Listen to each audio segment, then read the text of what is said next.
salaamaaleykum chers internautes de la Loup Actu yéen ñuy faral di ñu bàyyi xel saa su nekk ci seen émission bi ngeen di bàyyi xel saa su nekk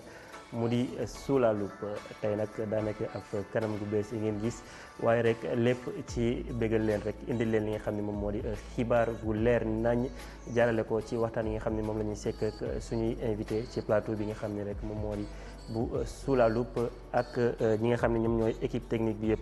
Donc toujours may am plaisir di jàkkaarloog yéen donc pour une fois je vais le dire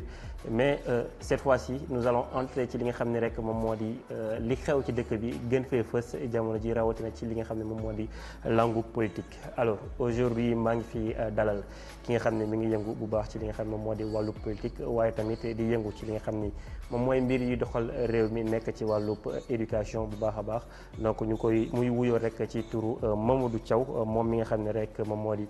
chargé communication bu mouvement pour la citoyenneté et l'émergence du Sénégal maanaam MOSES tey moom la ñuy dalal ci plateau bi ma lay nuyu Moussa Thiaw di la dalal jàmm ci plateau Loup Actu. waaw salaamaaleykum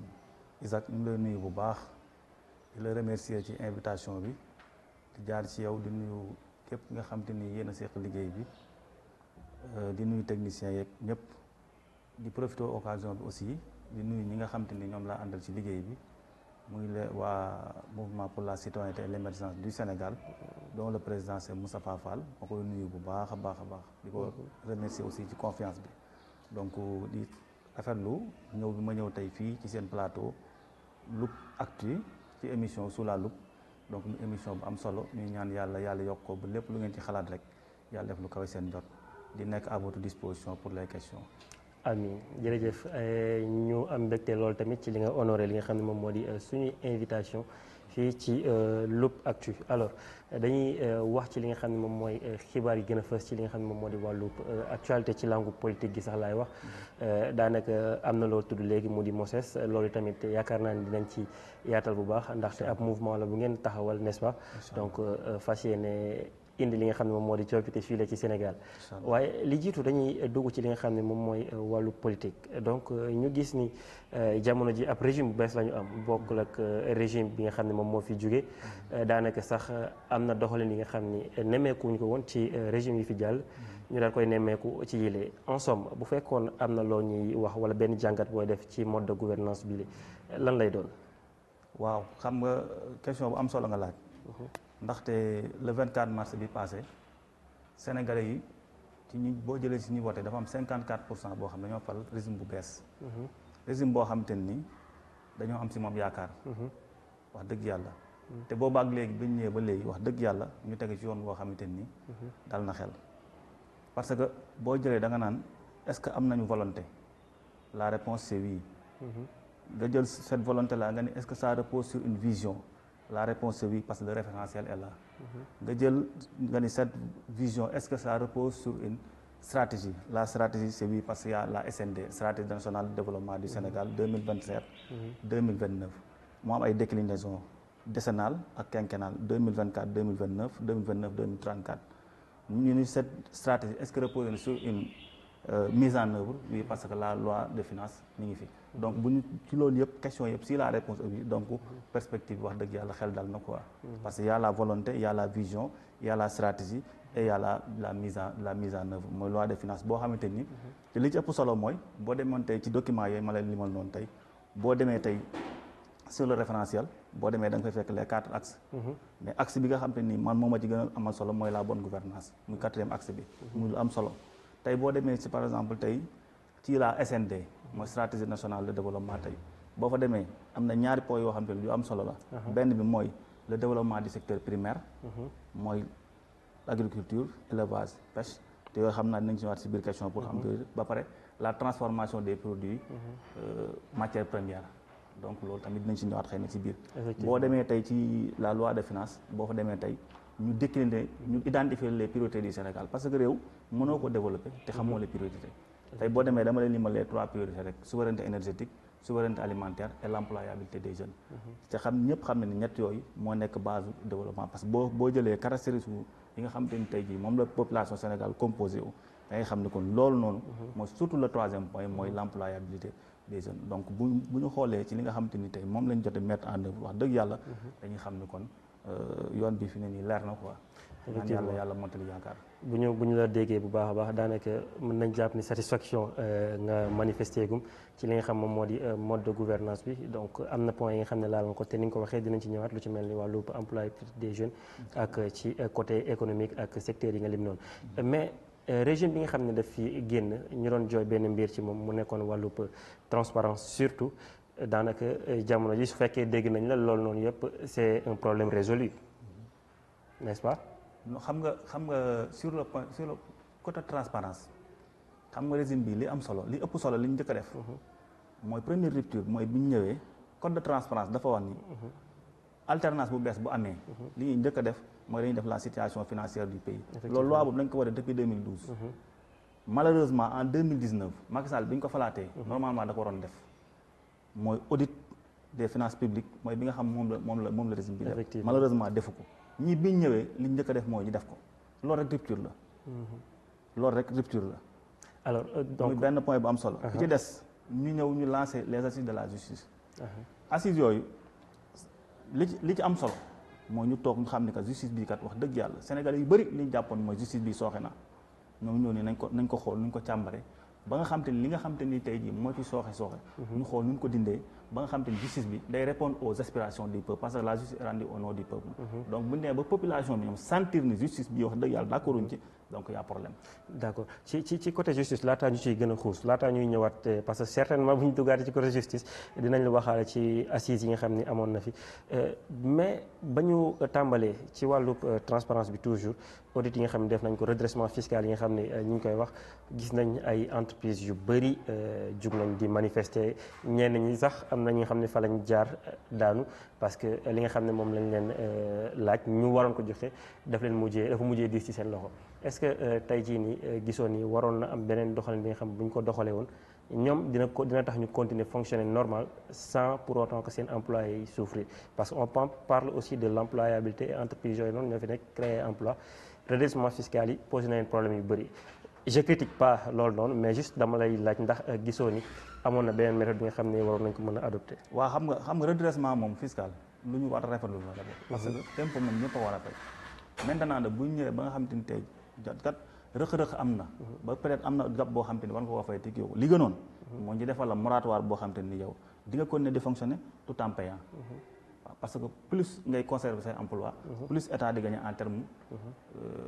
d'impôt parce que impôt sur les salaires day ñëw ci moom donc bu perte emploi tamit kon day perte non seulement impôt ba pare day yokk taux de chômage donc li gënoon mooy ñu allier les deux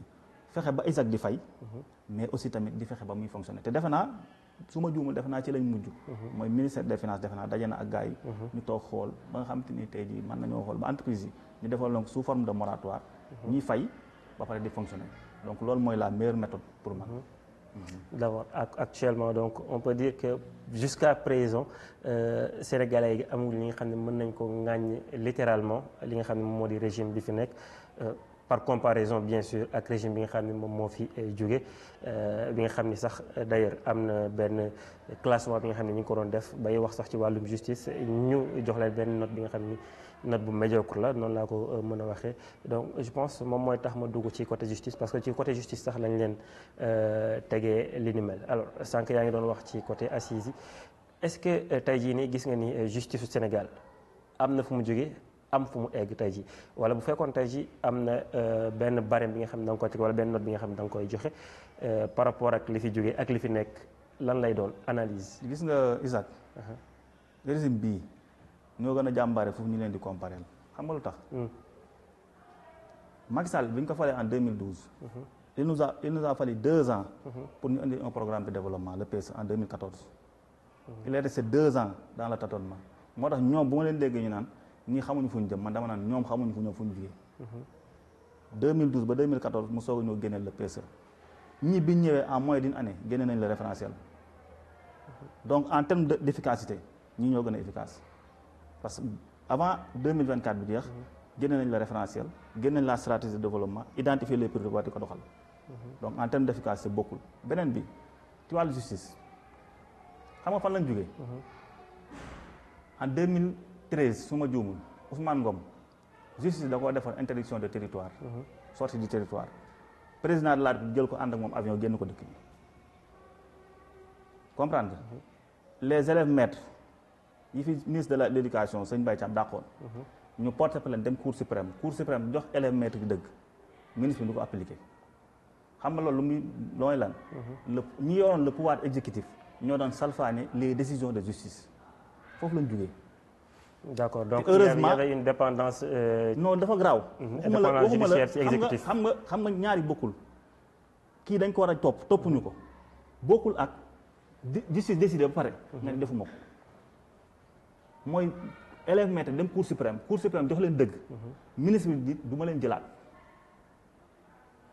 tribunal taxaw mu ne Ousmane Ngom warul génn dëkk bi dafa am interdiction de sortie du territoire président jël ko ànd ak moom génn maanaam ñi doon exécutif ñoo doon violer les décisions de justice foofu lañ jugee waxuma. actuellement on ne parle plus de dépendance entre judiciaire ak exécutif. non xam nga li am solo pour le moment ba léegi loolu gisaguma ko maanaam fu ñuy violer ay décisions de justice ñi fi nag ba léegi defaguñ ko te li ma la wax ni du loo xam te lu ma inventé la loolu ci les débuts la. les débuts di pouvoir sortant. ñoom ba ñu egsee taj li njëkk a def mooy di ko salfaañe donc bu fekkente ni ba fi ñu toll nii loolu amagul kon nañ sant yàlla te rafet njort beneen bi mooy bu fekkente ni par exemple tey président bi ñëw na mu ni nañu réformer la justice mooy kon am na yéenewu defar ko léegi nag nañu xaar fii ak la mise en œuvre de ces propositions yi nga xam te ni tey moom lañ ko soumettre nañ xaar loolu d'autant plus que le premier ministre annoncé na am na 280 et quelques proposition de loi ak projet de loi ak décret yoo xam te ni war naa nekk en œuvre donc bu fekkente ni si loolu la jëm kon nañu rafetlu que ni ñoom am na yéene defar donc bu am yéene defar na li ci am solo mooy population bépp ànd maa ngi ko gunge leen bu ko defee ñu mën ko réussir. effectivement on s'attend à ce que mu am carrément et visiblement même séparation boobu noonu diggante exécutif ak judiciaire si jëm boppam parce que ñaari pouvoir la nga xam ne tamit am nañ seen wàll bu baax a baax ci biir Sénégal mais parlant toujours de la justice gis nañ arrestation yi nga xam ne jot na am tout ça alors je m'en vais juste te demander est-ce que exécution justice la wala chasse aux sorciers. arrestation ban arrestation par exemple. comme ñi nga xam ni ñoom ñoo di yenn ministres yi nga xam ni jotoon nañ leen épinglé jotoon nañ leen tudd mais génnewuñu lu leer ou bien dañoo exécuté woon li nga xam ni moom la rapport yi génne woon tey jii ñu daal di gis li nga xam ne moom mooy dal seen kaw. waaw xam nga loolu. actuellement am nañ kaw Isaac point boobu li ci Sénégalais yëpp war a d'accord mooy rapport yi. le régime sortant ñoom ñoo ko def. n'est-ce pas commission bi leen di àtte mooy le pôle financier. le régime sortant moo ko fi teg donc kon ñoom lan la ñuy yuuxu bu fekkente ni yéen a def seeni rapport audité ko corps de contrôle bi ñu koy def c'était sous l'ère de Macky Sall ñoom ñoo ko def teg ko pôle financier bi Macky Sall moo ko créé réforme créé yi teg ko fi donc bu fekkente ni yow yaa def say rapport par yóbbu la pôle financier yow waroo am problème muy beneen bi dafa am lu muy confirmer lii di am nii mooy li président waxoon ni am na rapport yoo xam maay teg sama loxo effectivement te loolu mu nekk lu dangereux parce que tey réew mu mel ni Sénégal boo ko ci nekk un pays pauvre nit ku lekk 100 francs da ko war a fay donc bu ñu amee njiit loo xam ne moom wane tey jii leer na ni kon moom dafa am ñu mu doon protéger loolu yaa problème donc li ñëpp war a saluer mooy tey lii di am nii mooy képp koo xam te ni lekk nga dërëm ñu lay topp pour nga fay muy beneen bi mu nekk la pédagogie de l'exemple mooy kon xam nañ ni kon ñii fi jot nekk tamit ku fi def lu yoon tamit ëllëg lii moo lay dal loolu moo ci ëpp solo nag mooy tey képp ku ñu dénk responsabilité xam nga ni kon ëllëg si biir parce que bu ñu nee bay woo Mansour Faye le tout puissant Mansour Faye sous l'ère de Macky Sall bu ñu nee ba koy woo kon xam nga ni kon doole jam amoon amatu ko donc tey jii tamit ku nekk ci régime bi tamit doole joo mën a am ëllëg si biir bu la Sénégalais jëlee tamit da ngay am problème loolu moo ci ëpp solo. Kaawu Mansour Faye on parle de plus de 2 milliards déjà bon c'était pour 30 000 tonnes de riz yi nga xam ni moo nekkoon ay denrées yu ñu doon séddale ci Covid bi tey jii nii jamono jii nga xam ne moom lañ toll c'est vrai ñi ngi wax ci kawam d'ailleurs tey jii la demoon wuyu jiwaat moom Mansour Faye li nga xam ni moom lañ koy toppee bu fekkee daan nañ déjà il disait que voilà amul leen li nga xam ne da koy tiit parce que deful leen li nga xam ni voilà war na tax yoon daat koy teg wala war na tax ñu daat koy tëj moom Mansour Faye tey jii kaawam boobu noonu bu fekkee maanaam teg nañ ko loxo wala li nga xam ne moom lañ ko joxoon wala moom la waroon liggéey Sénégal jotaatu ci est-ce que tey jii nii yaakaar nga ni impact dina ci am. waaw xam nga premier impact bi. mooy ku tegul ci yoon ñu teg la ci yoon koo xam te defoo lu yoon. ñu teg la ci yoon loolu mooy premier impact bi. deuxième mooy justice moom dina def liggéeyam ba fekkente ne lu mu war a fay la moom xam ne dina ko fay bu fekkente ni tamit ay daan yu la teg si kam nañ koo teg mais li ci ëpp solo mooy Sénégal tey ñi ngi wane ni képp koo xam te ni dëkk nañ la responsabilité ak foo mën a toll boo ko tegul ci yoon dinañ la teg si yoon dina dal si kaw te loolu moom la Sénégalais yëpp doon jooy mooy ñu fex ñu bañ a justice bi mën a am bañ a am déséquilibre ku néew doole boo defee lu yoon ñu jàpp la ki am doole trouver les moyens ba moom mën a rëcc justice donc bu ñu nee ba régler loolu rek problème mën naa bañ a bëri bu ko defee perception bi nga xam te ni tey jii moom la Sénégalais amul justice bi dina changé parce que boo xoolee Sénégal 2021 mooy événement yi gën a mag xam nga lan moo ko taal perception moo taal dëkk bi mooy Sénégalais yu bëri dañoo jàpp ni Macky Sall mii de daaneel na Khalifa Sall ndax bëggoon na koo sonal daaneel na Karim Wade ndax da ko bëgg a sonal ñu jàpp ni Ousmane Sonko mi Macky Sall lu ko bëgg a daaneel parce que da ko bëgg a sonal maanaam perception boobu ñu ci am noonu moo tax moo waral seen réaction xooluñu ndax li ñuy wax dëgg la wala déet mais li seen xalaat jox loolu lañ jàppe moo tax ñi nga xamante ni tey ñoo fi nekk il faut ñu éviter loolu ba nga xamante ni tey jii lu bëri ñu sóoraale loolu li ñuy actes yi ñuy posé ban perception la ci Sénégalais di am tant que c'est positif rek problème du am mais tant que bu fekkente ni salfaañoo na ak li nga xamante ni ñoom moom lañu jàpp bu ko defee les mêmes causes vont produire les mêmes effets. D'accord alors toujours ci régime bi nga xam ne moom la ñu nekk actuellement on parle du président Bassirou Diomaye Diakhar Faye ak équipe bi nga xam ne moom la àndal ak Ousmane Sonko mi nekk ca booba nekk chef du gouvernement tey jii nii bu fekkoon tamit dañuy wax ci wàllum koom-koom fi nga xam ni fa la Sénégal toll parce que am na li nga xam ne ñu ngi ko doon jooy ñoom am na promesse yi nga xam ni joxe woon nañ ko ba ñuy laataa ñu yéeg ba ñu yéegee tamit gis nañ taxawaay bi nga xam ne moom la ñu am soo doon def benn étude globale ci wàllu économie fii ci Sénégal ça serait quoi. waaw mais xam nga alternance bu bees. il faut mu demee nii parce que boo xam nga le premier ministre dans sa déclaration de politique générale dafa utiliser ñetti mots. déconstruire. construire, redresser et construire. Donc dans ces trois phases-là, il faut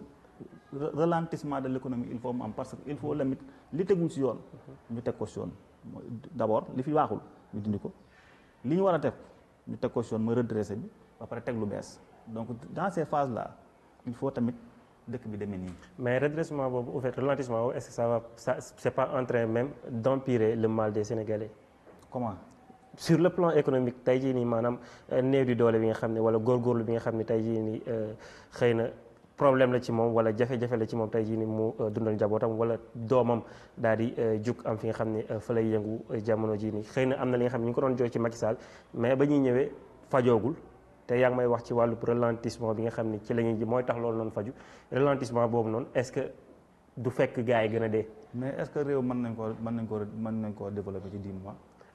Tout, mais en fait, d'où l'importance en fait, d'expliquer les promesses électorales, je pense. waaw dama lay expliquer est-ce que mën nañ koo doxal ci at. À votre avis. développer ci 1 an loolu mënul nekk su mënoon nekkoon ñi fi nekkoon développer ci 12 ans. ils ont fait 12 ans sans développer. Quelle était l'attente des Sénégalais par rapport à ça ba ñu leen xam lan moo ci am solo. mënoo ko développer 1 an mais xam lan moo ci am solo. mooy est-ce que posé nga les préalables yoo xam te ni tey buñ ci tegoo dinañ dem ci développement loolu moo am solo te foofu lañ koy natt. tey jii bu ñu nat duñu ne est-ce que ils ont développé le Sénégal en 12 mois ou bien en 2 ans déedéet mais dañ ne est-ce qu'ils ont posé pendant ces 12 mois là les préalables yoo xam te ni tey jii mën na garantir nit ñi que ni mën nañu dem ci développement te loolu la réponse est oui. Et qu'est-ce que les Sénégalais n'ont pas compris surtout ñi nga xam ne jamono ji ñoo ko faloon waaye ba léegi bégguñu ci moom tey jii bu ñu amoon lu ñuy defaat dañuy xalaatal suñu fal. non xam nga à ces Sénégalais là il faut leur dire que ni réew kenn mënu ko développer ci at mais tamit il faut tamit ñi nga xam te ni tey ñoo yor nguur gi ñu am la bonne communication. di ko adresser la population sinon désinformation dafay jaar. mais li am solo loo xam te ni tey jii yéen tamit journaliste fan ngeen ciy indi mooy acte yi nga xam te ni tey jii gouvernement mi ngi koy posé. te muy acte yoo xam te ni tey buñ ci tegoo ci développement lañ jëm ñu expliqué ko Sénégalais ba Sénégalais yi xam ni ndar xëyul sotti mais li suñ kanam dina baax. mais monsieur Thiaw yaakaaroon ni désinformation bi mi ngi commencé ci depuis ba ñuy nekk ci campagne wala avant sax campagne yi jamono ji ñu naan suñu toogee lii nii yëpp dina dañ c'est vrai joxuñu ñu ab durée bi nga xam ne moom la ñu mën a sukkandiku waaye mbir la woon bi nga xam ni surtout la jeunesse dañ ci accroché woon tellement ba loolu sax je pense mooy li nga xam ne mooy expliquer benn sorte de déception noonu laa ko mën a waxee ci certaines personnes par rapport ak gouvernement bi. foofu laay ñëw xam nga par exemple tey boo waxee jeunesse sûrement la ngay xalaat si wàllu emploi. surtout. très bien léegi dama lay wax ni la xam nga nee naa la sànq les préalables tey bu ñu nee par exemple tey boo demee ci stratégie nationale de développement du Sénégal 2024-2029 ñu ni la priorité c'est quoi? Développer le secteur primaire. Le secteur primaire c'est quoi? L'agriculture, élevage, pêche. Mais l'agriculture c'est un pourvoyeur d'emploi, non? L'élevage pourvoyeur d'emploi, la pêche aussi. Mais bari ñu jugee foofu ñu ne la transformation des produits primaires. ci même document bi suñ demee ci transformation des produits des matières premières xam loolu lan lay insinuer industrialisation. bu fekkente ni réew mi dem nañ ba secteur primaire bi dox. secteur secondaire bi dox mais loolu pourvoyeur day absorber suñu emploi. Maintenant loolu beneen effet bi muy am mooy par exemple tey ñu ni la balance commerciale est déficitaire. Pourquoi? Parce que dañuy importer des produits matières premières di exporter des premières di importer des produits manufacturés. Donc bu ñu demee loolu noonu bu ñu demee bay transformer suñu matière première suñu réew. Donc loolu day changer cette situation va changer. Et loolu li muy impacté mooy sur la croissance xam nga tey dañ naan le Sénégal def na croissance 2 chiffres et cetera mais cette croissance là est-ce que tax na pauvreté wàññeeku? Non. Cette croissance est-ce que tax na kii chômage bi wàññeeku? Non. Parce que xam nga lu tax parce que secteur tertiaire bi ko porté Sénégal amu fa doole. Maintenant bu ñu demee ba renverser la tendance mooy ñu fexe ba secteur primaire tey ñu développé ba mu tey mu porter la croissance ñu transformer suñu produit ba secteur secondaire porter la croissance mais cette croissance là mooy tax njëriñ effet ya muy jur mooy tax nga mën a faire face au chômage ba pare faire face à la pauvreté mais loolu doo ko def ci at loolu processus la. Développement secteur primaire bi muy la pêche l'agriculture et l'élevage ndax da nga bokk ci ñi nga xam ni dañu jàpp ni buñ ko doolelee mooy li mën a changer économie Sénégal wala. bokk na te am na ci solo lool. est-ce que tey jii jàpp na ne agriculture bi doole bi mu war a am na ko. waaw parce que état banque ci def lu am solo. déjà rek ñoom bi ñu ñëwee campagne agricole 2024 bii passé. ñoom bi ñuy ñëw 100 milliards la woon ñoom bi ñu ñëwee ñoo ko ci 20 milliards. donc jox nañ ci 20%. muy 120 milliards bii passé. bu ren bii ñu digg 120 milliards yóbbu ko 130 milliards. donc loolu rek effort la muy beneen bi engrais bi ñu subventionné ko au minimum 80%. Au minimum 80% de subvention donc loolu rek tamit effort la état am un programme de résilience alimentaire de 153 milliards pendant 6 ans donc avec 600 000 bénéficiaires amaat un programme de financement de 1470 milliards sur 5 ans avec 90 000 emplois pour financer les secteurs stratégiques le riz le lait et cetera secteurs yi nga xam te ni tey moo gën a parce que xam nga lu tax parce que tey jii booy xool suñu importation des produits alimentaires tey le Sénégal mi ngi ciy dépense plus de 1070 milliards su ma 1040 ou bien 1070 milliards et cetera donc il faut 1000 et quelques milliards yooyu di génn di dem bu ñu fexee tey ba li ëpp ñu fexe ba koy bàyyee suñu réew mais loolu noonu day dellusiwaat si millions yi même 500 milliards buy dellusiwaat ci dëkk bi rek ci kan lay jëm ci yow ci man ci soxna si toog donc loolu mooy développement mais du da ngay ñëw di def loo xam te ni ça n'a aucun rapport avec les priorités du pays. J'espère que yaa ngi ci mbéy bi yow it. maa ngi ci mbéy mi. non ñu ngi ci. ok dernier point bi nga xam ne dama la ko bëgg a laaj ci plan économique employabilité des jeunes. mbir la bi nga xam ni lu ñuy waxtaanee la fii et li nga xam ni am na wàll bu baax ci koom-koomu réew mi. effectivement loo ciy wax. waaw xam nga boo demee ci budget 2025 bi. les priorités wax naa la ko sànq nee naa la souveraineté énergétique souveraineté alimentaire. l'employabilité des jeunes avec 1300 et quelques milliards. donc loolu rek xam nga foofu xam nga li ma ci neex. mooy ñoom ils ont compris que ni au Sénégal la jeunesse n'a pas un problème d'emploi. mais un problème d'employabilité parce que la formation n'est pas adaptée à la demande du marché. Et c'est pourquoi je pense que la question c'est ça l'employabilité exactement. Très bien donc su ma gisee ci budget 2025 ñu bind l'employabilité des jeunes damay xam ne ko nii xam nañ le problème. donc te le problème identifié il y a 50% résolu donc bu ñu jëlee par exemple 1300 et quelques milliards dédiés à ça kese wax dëgg yàlla loolu war naa tax ñu xam ne wax dëgg yàlla ñii jël nañ le problème au sérieux en termes de formation professionnelle d'éducation et cetera. Manque de formation mooy problème bi wala lan la. non déphasage entre la formation et la demande du marché mooy problème bi. donc loolu il faut ñu xool ñu fexe ba concilier ko. maanaam fexe ba par exemple tey ubbi ay nouvelle brèche yoo xamante ni de formation yoo xamante ni tey jii dina permettre xale bi nga xamante ni tey jii bu ñu ko formé ba pare dina mën a opérationnel sur le marché c'est pas état jël ko mu liggéey parce que loolu mënul nekk parce que tey jii par exemple tey boo jëlee la fonction publique yëpp ñi état jël ñëpp 165 000 et quelque la te nee nañ la 300 000 demandeurs d'emploi ñooy egsi par année donc c'est presque le double donc kon loolu mënu ko absorber mais l'essentiel mooy di nga ko joxal les prédispositions yoo xamante ni tey jii moom bu génnee dina mën a opérationnel sur le marché genre yu mel na même bu fekkente ni par exemple tey jii amul un emploi boo xamante ni salarié la par exemple moom mën a entreprendre donc loolu tamit li koy indi mooy ñu fexe jàngal xale yi lan la ñuy entreprendre au delà de la formation tamit ñu jàngal leen lan la ñuy entreprendre ñu mën a dem ci ñu mën a doxal seen bopp mais beneen bi bërki démb gis nga état bi lancé le PAVI 2 PAVI bi nga xam te ni DER moo kii avec 107 milliards PAVI boobu c'est pourquoi c'est pour encourager l'entrepreneuriat des jeunes et des femmes donc bu fekkente ni par exemple structure de formation yi am na ñu am par exemple tey jii ay centre de formation yoo xam te ni adopté na par exemple tey dama lay jox li fi xam Macky Sall def na ko fi lu baax muy ISEP ISEP conception ISEP mooy lan par exemple dans chaque département la waroon am dañuy jël département bu nekk ñu ni métiers yi nga xam te ni tey jii ñoo fa gën a dox ñoo fa ëpp doole ñun loolu ci la ñuy tàggat ndaw ñi ba nga xam te ni ñoom tey bu ñu génnee dañuy opérationnel comprendre léegi imaginer tey par exemple tey ISEP yooyu bu lemee ba gën a yaatu gën a law ci biir dëkk bi ba nga xam te ni xale bu génn day génn ak métier par exemple tey nga génn Thiès nga am les métiers boo xam par exemple boo xam dafa sur les rails loolu xam nga loolu déjà xale bu génnee am na qualification parce que c'est ça l'essentiel mooy xale bi na am qualification boo xam te ni tey dina mën a permettre moom mu am lu mu mën a def mais génn ba pare am loo mën a def loolu mooy problème bi. Effectivement donc je pense même en même temps c'est un message bi nga xam ni lancé waale nañ ko à toute personne qui cherche un emploi actuellement donc qualification doon na mbir mu am solo et je pense que là-dessus nous sommes tous en phase ak yow dañuy ñëwaat tuuti ci benn mbir bi nga xam ne dafa xew actuellement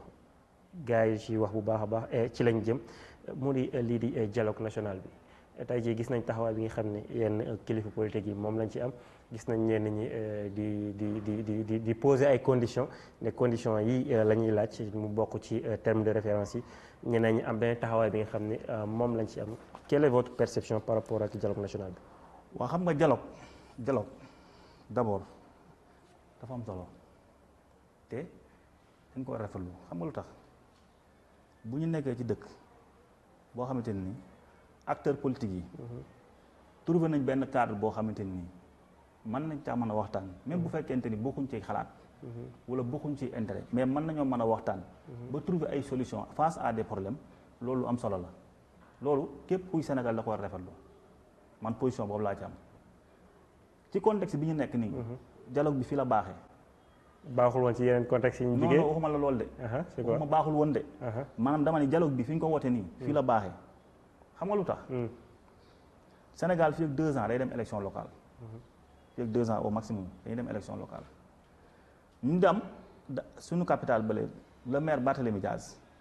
ñu élire ko au suffrage universel direct sur la base du code électoral ab arrêté sous-préfet jële ko fa Sénégal yu bëri jàpp na lii du yoon xam nga loolu lu muy wax ni mooy suñu texte yi adopté wul ak la réalité loolu bu ñu ko waxtaanewul bu trouver ay solution par rapport au code électoral fii ak 2 ans bu ñu demaatee élection locale bépp maire boo xam nekk situation dañ lay révoquer waat rek est-ce que loolu xel mën na koo nangu askan dajale fan la pare ab sous-préfet jëlee la fa sur la base code électoral donc loolu dañ ko war a xoolaat effectivement loolu rek jar na dialogue Sénégal ngay gis ñu ni Isaac mii de wax dëgg yàlla jàng na am na xam-xam Sénégal yëpp bëgg nañ ko te am nañ ci moom yaakaar ñu ne ah Isaac de jote naa Thiaw waxal na ko dara Thiaw dóob na ko si ma connaît nañ ko 6 mois avec sursis ñu ni 6 mois avec sursis boobu tax na waa ji mënul nekk président de la République Sénégal perte ndax lan diffamation 6 mois avec sursis kese ñu ni Sénégal perte na loolu xel nangu na ko donc loolu xam nga ban question lay poser sur la question éligibilité ak inéligibilité boobu il faut loolu ñu xalaat ko parce que c'est un problème conseil constitutionnel bi nga xam te ni tey ji fa la ñu déposer les candidatures ñun la par exemple tey le conseil constitutionnel bu nga xamante ni tey bu décider kenn amatul possibilité wax ci jeex na waa léegi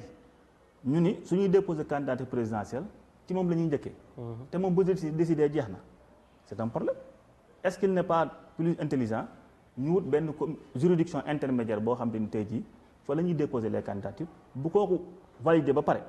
yow booy def recours nga dem conseil constitutionnel maintenant bu conseil constitutionnel àtte ba pare jeex na est-ce que loolu xel gënu ko nangu parce que gis nañ ni conseil constitutionnel élection yi passé wane na ay limitam parce que validé na ay candidature ba pare génnaat dindiwaat ko kon conseil constitutionnel boobu am nay limite n'est-ce pas beneen bi parrainage bi gis na coow li mu am effectivement doublon koo xam nekkoo ci et cetera est-ce que waruñoo xool nu ñu ko réformer ba nga xam te ni tey dañ koy numériser tey jii par exemple bu ñu ubbi woon benn plateforme boo xam te ni dañ koy mettre en lien ak fichier bi nga xam te ni tey jii man su ma ñëwee tey di ubbi plateforme soxna si dama koy ubbi su ma tur bu newul ci fichier bi du ma mën a accéder déjà kon yow réglé nga problème boo xam te ni mooy ku newul ci fichier bi du inscrire muy beneen bi doublon dootul am mooy su ma xasee ba inscrire mënu maa inscrire feneen donc réglé le problème des doublons ba pare da nga réglé waat beneen problème mooy problème xëccoo beeg maa jiitoo maa kële parce que buñ ne par exemple tey 10 000 signatures la man su ma duggee ci sama plateforme candidat ba ñu valider ko ba matal 10 000 même yow boo ñëwee bëgg a parrainer le même candidat dañ naan foofu fees na donc dootul am possibilité koo xam day jël 3 millions wala 4 millions de signatures denc ko boo ñëwee ñu naan la am nga doublon wala kële amul doublon donc ce problème boobu dañ koy réglé donc sur ces points rek jaroon nañu dialogue effectivement donc moo tax sànq man la ci jamono bii la baaxee mooy balaa élection ñëw bépp loo xam te ni ay difficultés yoo xam mën nañ koo am ñu régler ko c'est clair leer nañ alors ci wàllu dialogue boobu donc loolu tamit mbir la bi ñu xam dañ ci ànd bu baax a baax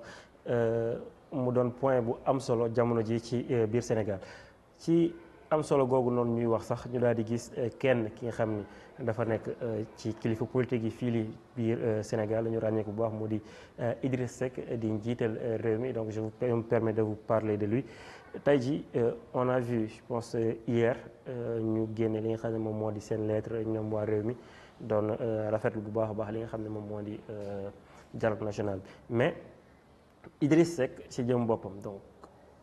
est-ce que yaakaar nga ni taxawaay bi nga xam ni en fait moom fa la teg boppam wala fa la yaakaar ni fa la taxaw actuellement est-ce que yaakaar nga ni mi ngi ca ba léegi wala comme ni ko ñeen di waxee jot na mu dugg ci li nga xam ne moom moo di retraite politique am. waaw xam nga man bi ma gisee lettre bi parti mi def. dama ni lii rek la mën a demee parce que xam nga lu tax. gis nga nit boo koy suivre ci logique am wax dëgg yàlla da ngay acte bu mu posé rek. da ngay xam li c'est normal ou pas Idrissa en 2001. premier ministre. 2001 dafa wax ni le Sénégal est un pays en construction l'essentiel est de parvenir à ce que chaque Sénégalais puisse accéder à l'avoir au savoir et au pouvoir sur ce j'aurais besoin de toutes les compétences de l'intérieur comme de l'extérieur kon moom déjà bi muy nekk position de pouvoir woote woon na pour ñëpp ñëw bi muy nekk position de pouvoir nekk premier ministre moom moo wax loolu woote na ñëpp ñëw bi muy nekk opposition en 2019 bi kii bi amee Covid bi ko Macky Sall woowee lu mu leen wax dañu leen ndox mu war a fay lakk jarul teyal donc moom day ñëw jàpp ci donc moom ci logique boobu la nekk donc bu fekkente ni moom ci logique boobu la nekkoon pourquoi tey ñu bëgg mu déroger ci lu ci déroger parce que dialogue mënul ñàkk ci dëkk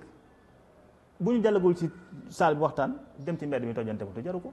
donc nañ toog waxtaan quel que soit les positions quel que soit lu mën a xew nañ toog waxtaan dem waxtaan yi firiwul ni da ngaa d'accord ci waa lim la déedéet mais da ngay dem wax sa xalaat par rapport à un problème bien donné nga wax ci def ci proposition maintenant nag boo defee say proposition appliqué wuñ ko su boobaa nag yow sañ ngaa génn nga taxaw nga ni ay la yowén man lii ngeen dox nii man d'accord woon parce que man proposé woon naa li mais ku demul tamit les gens vont décider à votre place franchement moo tax wax dëgg yàlla décision bu ma rafetlu la nu ma ko rafetloo noonu laa rafetloo ñeneen ñi nga xam te ni tamit pare nañ pour participer au dialogue te wax ñeneen tamit nañ dem au dialogue parce que mënul ñàkk. d'accord on va attendre li nga xam ne moom la dialogue boobu noonu di joxe tey jii li nga xam ne fa laa bëgg a dugg ak yow laaj lan mooy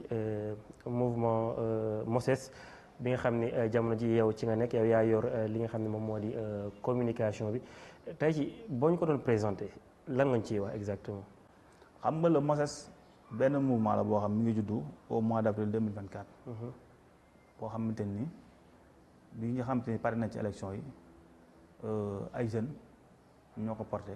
ñoo xamante ni ñii ñi ngi doon def politique bokkoon ci ay parti ak ñoo xam te ni mosu ñoo bokk ci politique defuñu woon dara. donc ñu daje woon créer un cadre de réflexion foo xam te ni fa lañ daan daje. di waxtaan léegi nag bi ñu demee ba nga xamante ni formaliser ko jot na parce que tamit lépp loo yëngu tamit ci formel. ñu daal ci formalisation ngay ci lañ daje def benn réunion AR100. ci lañ ko wutal tur tudde ko mouvement pour la citoyenneté et l'émergence du Sénégal. pour mën a formel maanaam wut ay récépissé am une organisation formelle am structuration am lépp. ci kaw loolu yàlla dimbal nañu suñu récépissé mi ngi en cours structuration bi wax dëgg yàlla alhamdulilah rabbil alamin parce que am nañ bureau am nañ ci corps de métier yu bëri yoo xam te ne am nañ fa ay commission wax dëgg yàlla am représentation ci bu xaw a yaatu boo xam te ni wax dëgg yàlla au plan local comme au plan national et même diaspora bi am nañ fay représentation donc di profité di nuyu suñu président Moustapha Fall bi nga xam te ni moom moo ko jiite donc mu nekk d'abord wax naa la ko une organisation boo xam ay jeunes ñoo ko jiite ba pare taxaw pour nekk une force de proposition maanaam xool li nga xamante ni tey jii moom mooy doxal Sénégal ñu xool lan lañ ci mën a indi comme contribution ñu indi ko ci kaw loolu ginnaaw biñ paree ci juste bi école yi jeexee ñu organiser des cours de renforcement gratuits. ah oui à Darou Salam te bëgg nañ chaque année mu am te loolu peut-être départ dafa metti moo tax ñu defoon ko benn yoon def ko à Darou Salam mais bëgg nañu bis bu suñu doole yokkee incha allah ñu def ko loo xamante ni par exemple ñun bari nañuy enseignant tey mën nañ ko organiser Darou Salam organiser ko Diamaguène organiser ko Sampaate en même temps parce que juste moyen logistique bi rek moo doon mais personnel moom am na peut-être déplacement bi peut-être moo doon kii mais bu ñu sañoon day gën a yaatu ba law fépp muy benn ci wàllu sport wax dëgg yàlla ci wàllu nawetaan yi am nañ ASC boo xam te ni jàppale nañ ko ci wàllu autonomisation des femmes non seulement am na benn groupement boo xam te ni Darou Salam jàppale nañ leen ak City Pilo boo xam te ni tamit dem nañ fa def fa suñu contribution ci wàllu social mënuma la wax ne diw ak diw mais wax dëgg yàlla ñu ngi ciy yëngu parce que képp koo xam te ni wax nañu par exemple ni kii dafa am jafe-jafe dañuy dajaloo xool lañ ca man ñu yëkkat dem jàppale ko suñu contribution. donc dafa am aspect social bu leer d'après li nga xam ne moom moo ci expliqué. bu am solo effectivement donc mu doon li nga xam ne je pense ça sera au profit de la population. Est-ce qu'il y a un homme politique derrière le mouvement ou c'est un mouvement indépendant? Non, il n'y a pas un homme politique derrière le mouvement. Non. Donc vous fonctionnez comment? Avec vos propres moyens? Avec nos propres moyens. Il n'y a pas de partenaire? Sous forme de cotisation. D'accord. Nous fonctionnons avec nos propres moyens. Nous, on n'a pas de parrain, on n'a personne derrière. Est-ce que tu sais une perspective de rejoindre benn parti politique comme on le voit souvent on voit tey jii yenn mouvement yi nga xam ne dañuy commencer surtout am volet social bu am doole mais à un moment donné ñu gis seen ralliement ci benn parti est-ce que loolu dafa bokk ci yenn prérogative? Non, foofu moom pour vous rassurer. La réponse est non. Inch'Allah. Ah. La réponse est non. Je pense instant bi waa Loup Actu ñoo ngi ciy bàyyi xel bés bu ñu déggee Moses ci li nga xam ne moom moo di benn parti politique dinañu génne waat VAR. non seeyal ko seeyal suñu mouvement mais bu fekkoon ne dañu ko bëgg a seeyal ko duñu jógee parti yi nekkoon. donc on a créé un mouvement parce que on a une ambition politique te ñaan nañ yàlla suñu mouvement bi nekk parti. parce que ñii jëte dëkk bii nii fa ñu yegg ñun jommuñu di parce que ëpp ñu xalaat ëpp ñu taxawaay. te en terme d'éthique tamit ñeewuñu leen. en tout cas dégg nañ loolu dégg nañ ni carrément bëgg ngeen bokk ci ñi nga xam ne vraiment dañuy jël décision yi fi nga xam ne fa la ñuy waxtaan li gën a am solo ci réew mi dinañ leen fa xaar parce que yaakaar nañ ni jamono ji bépp sénégalais bi nga xam ne jóg na ba taxawal yenn mbir yi ngir indi coppite la wala jëmal mbir yi kanam tey ji par rapport ak mouvement boobu noonu lan mooy message bi nga xam ne da nga koy lancer internet yi lay seetaan à travers Loup Actu. waaw xanaa di gën a ñaax rek di wax sénégalais ni leen. wax dëgg yàlla la Moses moom mi ngi fi nekk une force de proposition di liggéey ci loo xamante ni tey jii luy jëmale Sénégal kanam la te lépp loo nga xamante ni tey jii point boo xamante ni la amal na Sénégal njëriñ ñu ngi xool lan lañ ci mën a indi suñu xalaat pour loolu gën a baax par exemple dama la jox misaal man mi par exemple fan yi passé bind naa benn contribution sur la problématique des talibés la professionnalisation des enfants talibés loolu bindoon naa ko te xam naa après naa la ko envoyé nga lire ko donc sama président mi ngi waajal benn article sur le système éducatif nan lañ koy xool ba mu gën a mën a adéquat ak contexte bi ñu nekk comme li ñu doon wax sànq sur l'employabilité donc si yooyu lañ nekk quoi ñu ngi sur la production intellectuelle ñu ngi sur l'action sociale mais aussi tamit ñu ngi sur le terrain politique parce que tey jii actuellement au niveau de Thiès fii ñu nekk nii au-delà de bokk gi ñu bokk dans la coalition présidentielle ñu ngi liggéey avec le maire de la ville monsieur Babacar Diop wax dëgg yàlla di ko jàppale parce que dañoo gis ni muy liggéey lu am solo ci biir dëkk bi donc ñu xam ni kii kat jar na li muy liggéey ñu siiwal ko ba Sénégal ba Thiès waaye xam ni kat carrément kat kii jàmbaar te jar naa jàppale parce que li am solo mooy fi mu fekk Thiès ak fi mu ko war a jëmale wax dëgg yàlla ñun kenn waruñu ci ëpp ñun taxawaay donc ñuy liggéey ak moom di ñaan Thiès waaye yëpp tamit ku ci mën a jàpp nga ñëw jàpp ci liggéey bi pour Thiès jëm kanam comme ni ñu woowee ñëpp tamit ñëw jàpp ci liggéey bi pour tamit Sénégal jëm kanam donc loolu rek moo am solo. d'accord àndoon leen ak waa FDS maire bi ngeen àndal. c'est-à-dire. c'était juste pour vous taquiner alors ci li nga xam ne moom laa lay mujjee laaj waroon naa la ko laaj depuis le début parce que yaa ngi ci wàllu boobu mu di wàllu jàngale bi éducation au Sénégal jamono jii nii tamit loo ci wax. waaw éducation Sénégal bon dans l'ensemble. mën nañoo wax ni la fi nekkoon ba léegi problème moom ba léegi dañagul mi ngi fi. mais peut-être bon xëy na bu ñu dawalee ba ci kanam. parce que comme dégg naa ministre bi nii am nañ benn projet de réception des abris provisoires boo xam te ni armée sax di siy jàpp. donc loolu rek avancé la. comme def nañu benn recrutement de 2000 enseignants donc loolu tamit bon avancé la même bu fekkee doyul même bu fekkente ni tamit doyul. comme tamit signé nañ le pacte de stabilité avec les centrales syndicales gis nañ ni kon loolu mën na tax bu fekkente ni engagement yi gouvernement bi respecté na ko. loolu mën na tax système éducatif bi stable te loolu def naa bu ñu ko réglé wax dëgg yàlla lu si bëri. mën naa wàññi en temps naa ñuy dem si leneen parce que boo réglé le problème des abris provisoires ba xale bi nekk ci condition yu adéquate pour jàng nga réglé le déficit d'enseignant ba quantum horaire bi mu war a jàng mu koy jàng nga fexe ba milieu stable ba nga xam te ni tey jii année scolaire bu perturbé wu wax dëgg yàlla su boobaa boo réglé loolu les préalables yooyu di nga mën a dem ci li nga xamante ni tey jii moo ci ëpp solo mooy comment nga améliorer les curricula nan nga yokk les qualifications et cetera beneen bi tamit ni ndax dañuy dugal l'anglais à l'élémentaire donc yooyu ay préalable yoo xam te ne bu ñu ko réglé wax dëgg yàlla li suñ kanam xel mën na cee gën a dal. incha allah macha allah votre dernier message. waaw xanaa di la remercier waat wax dëgg yàlla di la sant ci opportunité bi ñu may parce que temps de communication mu yombul donc ku la ko may rek wax dëgg yàlla mënoo ko fay quoi di ak équipe technique bi nga liggéeyandool yëpp ñu leen sant leen gërëm di leen ñaanal yàlla defal leen tawféex ba li ngeen di bëgg yàlla defal lu kaw seen njort di aussi tamit nuyu dama ko fàtte woon sama benn xarit le président Djibril Ba di mouvement progrès boo xam ñooy ànd di liggéey wax dëgg yàlla ñu liggéey bu am solo donc ñu sant bu baax di gërëm di remercier waat ñëpp di leen sant di leen gërëm. en tout cas bëgg nañ lool ci li nga xam ne mooy wuyu si bi nga ñu wuyu yaakaar nañ ni du doon suñu jotaay bu mujj. dina am yeneen yi nga xam ne dinañ ci gën a mën a yaatal. alors di leen jaajëfal bu baax a baax yéen ñi nga xam ne yéen doon bàyyi xel ci fi nga xam ne moom moo di Loup Actu di jaajëfal équipe technique bi nga xam ne moo ànd ak man ci émission bi di Sous la Loupe ku ci mel ni kii di Malick Laye kii di Papa Sow